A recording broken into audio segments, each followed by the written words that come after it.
Are you a parent? Are you struggling in your teaching role with work-life balance? How are you today? Because I'm joined by Dr. Masi, who is a burnout expert who looks at work-related burnout, parental burnout, work-life balance, all these different areas. So I'm really excited to see where we go this week with the podcast. So welcome, Dr. Masi. Thank you, Rowena. It's wonderful to be here. Brilliant. Do you want to just tell people a little bit about you? So I'm a medically trained doctor. So I trained in sport and exercise medicine and then added on a few different specialties, lifestyle medicine, as well as health coaching. So to have that holistic approach to taking care of individuals.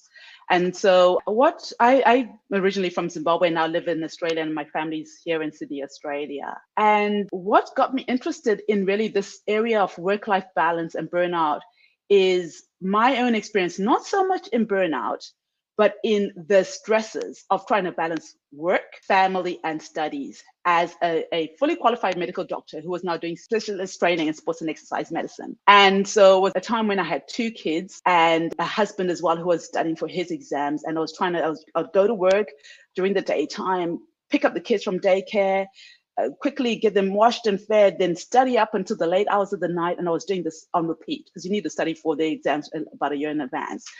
And I was doing all the studying and I kept on failing my exams. And it was very stressful and I couldn't understand what I was doing wrong. So the more I failed, because you sit the exams every year, I would study harder and still fail again. And I couldn't understand it. And no one knew what was going on. They were like, it's not your knowledge. I'm like, if it's not my knowledge, why do I keep on failing these exams?